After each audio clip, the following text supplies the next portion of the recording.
When I saw the Steven Universe movie, there was one particular song that emotionally caught me off guard, and I wasn't exactly sure why. I live to serve, sir. I think about all the wasted time I spent. I wanna be disobedient. Obedience is the very best way to show that you believe. Doing exactly what the Lord commands, doing it properly. Action is the key, do it immediately. Joy you will receive. Obedience is the very best way to show that you believe. And you spell it O-B-E-D-I-E-N-C-E.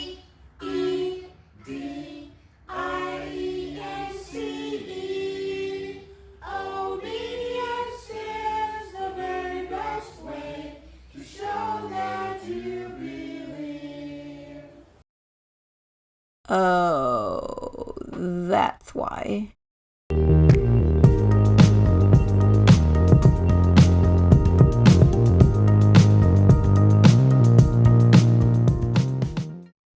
Songs about obedience were pretty common in the Church of Christ, including in children's classes like this one. But it's not like we were meant to grow out of this mentality once we became adults. I am resolved to follow the Savior, faithful and true each day. All to Jesus I surrender. Lord, I give myself to Thee. Trust and obey, for there's no other way to be happy in Jesus, but to trust and obey. Obedience is propped up as this noble commitment to being a good Christian. It's seen as a desirable thing to allow God to govern you to the point where you're almost like a background character in your own life. That's exactly how I described my feelings about life when I first started to consider how to put my emotions into words back in my senior year of high school.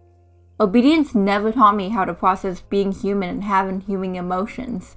It only taught me to be afraid of anything that might make me my own main character. It's a little haunting to realize that every week we were just going along with repeating this rhetoric, and teaching it to children before they could have any way of understanding what this means for them. And this wasn't just seen as a good thing, but the only way to be truly happy in our relationship with God. Being happy in this relationship, the most important relationship you'll have in life, requires that only one side submits to and obeys the other.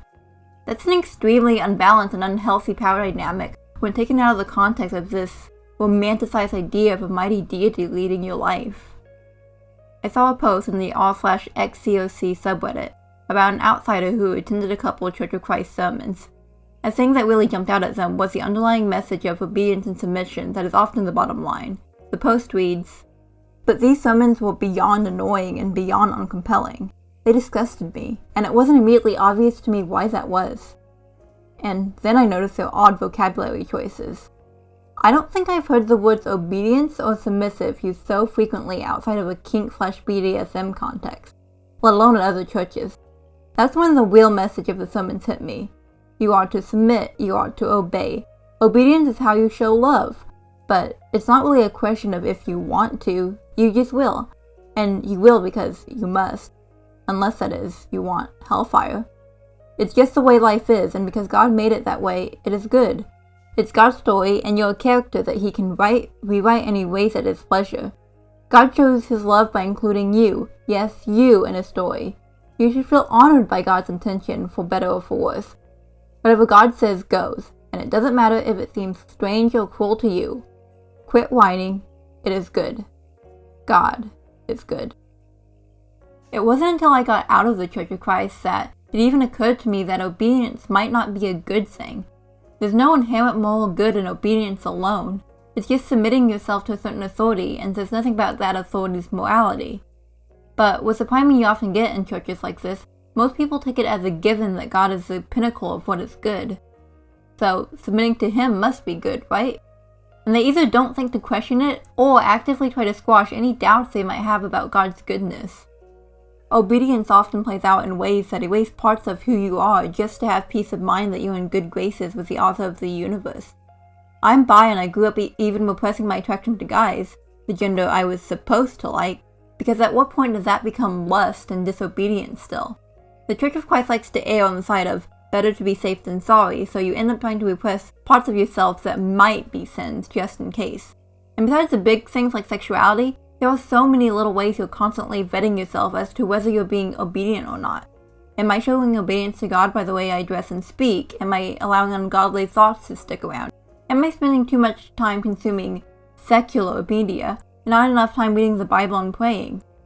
I and many others spent a significant part of our lives desperate to erase our humanity if it conflicts to what we were told was God's will. I have so much more energy now that I no longer believe in a God I must submit to. And I can actually evaluate whether I think something is morally right or wrong, and why that is, instead of wasting time and effort throwing it through the God filter. Processing my emotions is a lot easier now that I no longer think that simply having a thought could somehow make me a bad person. And I finally feel like I have permission to be my own main character. Well, I guess there's nothing left to say, but